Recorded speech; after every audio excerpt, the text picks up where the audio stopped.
Can you homeschool an autistic child? Of course you can. That is up to you. You are the parent. Should you? That is really what this video is going to be answering. So I'm going to go through the pros and cons of choosing homeschooling and how to get started if you choose to do so. If you're new here, I'm Katie, mom of 4, including an autistic 4-year-old, and I've also been a teacher for 10 years. I did homeschool myself from junior high to the end of high school, and I have taught online as well in part of my teaching career. This is part of a longer video series on school choice for autistic children, including a video I'm working on private school and public school. And then I also have a video out on just the overarching of the 3. But I wanted to delve into each one a little bit more because I have experience teaching at and being a student at all 3 of the main types of education. Okay, so should you consider homeschooling your autistic child? I'm going to start with some questions you should ask yourself, then pros and cons. And then if you're feeling like, hey, yeah, I do want to look into this a little more, we're going to talk a little bit about the how. First question is, what is your capacity as a parent to educate your child? And so this goes into a few different questions to ask yourself. So how much time do you reasonably have? Are you working or home? Do you have other children you're supporting? Even if you're not working, what are your other responsibilities to friends, family members, all of these things? Like, do you truly have the time to commit to this? Homeschooling is a huge commitment for any parent. And because autistic children learn differently and sometimes at a slower pace, and sometimes they'll learn at a slower pace and then suddenly make this leap, and it's just not this like typical trajectory that you expect from their neurotypical peers. And so analyzing first, like your capacity for that kind of commitment is that first step in deciding if you want to go forward in pursuing it. And then the next area is your child's ability. As we know, autism is a huge spectrum, right? That's why it's the autism spectrum. And so there's kind of the basic labels of level 1, 2, and 3, but it's not just that. Where is your child at with communication? How are you doing at communicating with your child? When you've tried to do learning kind of activities before with your child, how did it go? Did you feel encouraged and connected and like, hey, I can do this? Or was it really slow going? Was it kind of frustrating for you? And I know it's hard to kind of think of it that way because we love our children and we don't want to think like, oh, I just got frustrated. But if you're thinking of like really taking on the everyday responsibility of full school with your child, is it so just like a little bit of honest reflection, like with where your child is at? Do you have the capacity with your child's current ability to educate? And none of that is to say that we don't believe our children can do more, always believe in assuming competence and assuming our children capable. But most of us who would start homeschooling don't have degrees in special education. We don't have all of that training that someone who is teaching in that capacity has.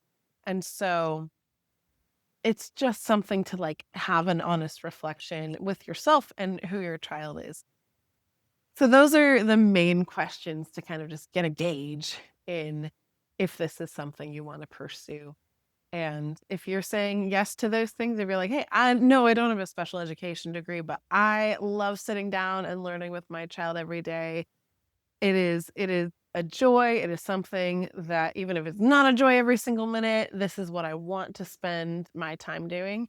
Then let's move forward with general pros and cons. So huge pro of homeschool, one of the main reasons that people want to do it is the control that you have. And when we talk about the how, we'll talk about just in different states in general, because there's some states where you have like full freedom, somewhere there's a little bit more of a requirement for what the state wants you to be doing. Any which way, though, you do have more control. You're not sending your child into an environment where you don't know who the teacher is going to be. You don't exactly know what the curriculum is going to be. You don't know if the aide is someone who really wanted to be there and has that joy for it, or not so much. We have hope for these things. And I think most educators who go into it really have wonderful intentions and love for children. That is what I've experienced as an educator myself. But I've heard the horror stories too, and it's something that we have to be aware of as parents. So having the control and knowing, hey, I love my child. I am there every day. I'm in this learning moment to moment with my kiddo. That's a huge pro of homeschool. And that goes along with the next pro is like, you love your child, you know your child best, and you know you're not going to push them in a way that's going to be harmful. You're going to like hold their hand, ride right alongside with them, push them in the right direction.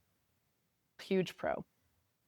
And then the third pro is that different support does absolutely exist. And so you don't, and especially nowadays, you don't just have to go it alone. So there are things like OutSchool, where there are educators on there. It's all virtual, but there are educators on there specifically who work with autistic children. Like their classes that they do are for autistic children.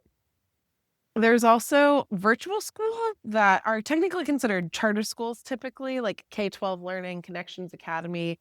Things exist in it like tuition free too, which is helpful, where you're going to have to like be there and supporting the child even with the virtual stuff, but like the curriculum's provided, all of that. There's also a lot of curriculums that can be found online. I'll link one in particular that's a book for pre-KK specifically made for autistic children.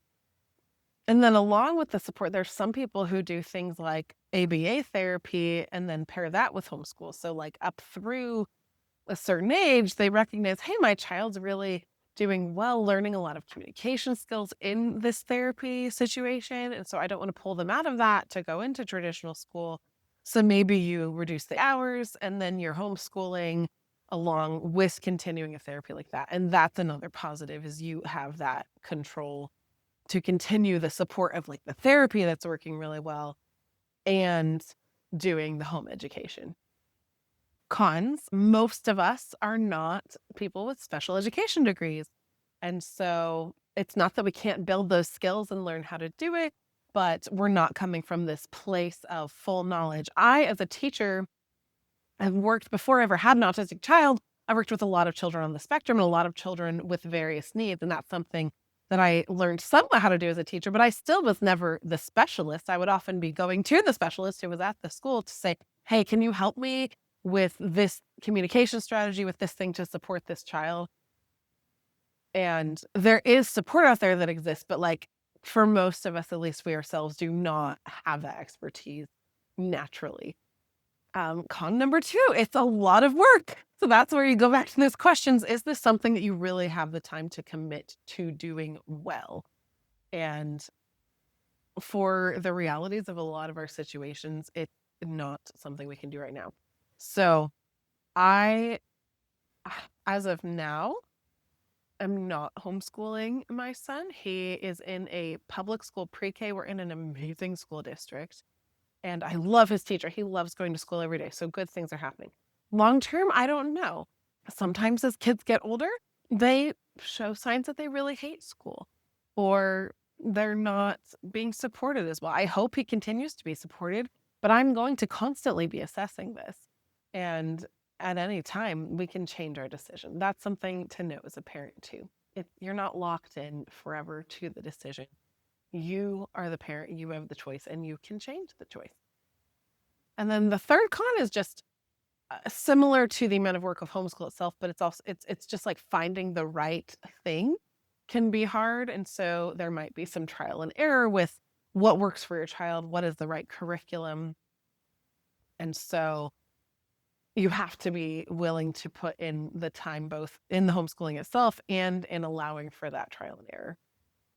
Okay, so with all this information, if you're thinking, yes, I really do want to look more into it, the first thing you should do if you're in the US is find out what the rules are in your state.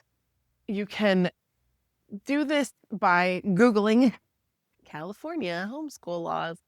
And I would also reach out to your local school district and see, sometimes at the local school district, you can still like get an IEP, get certain supports from the school while also ultimately homeschooling. And there's also some states that have school choice where if you register as a homeschooler, you get a certain amount of aid for school specific purchases. So some states even allow you, like OutSchool, like I mentioned, you can actually use those state funds for classes on a platform like OutSchool, which is really cool. In those states, if you are using those funds, you're also signing typically that you will not be using any services from the public school, because it's the public funds that instead of going to the public school are going to your child through this alternate education plan that you have chosen. So that's where you can't utilize any of those public school services. So you got to think through that if you're taking funds. There's a lot to this. It's not super simple, but I hope this video can at least give you some steps and breakdown. Figure out what the laws are in your state, reach out to your local school district, see what you need to do there.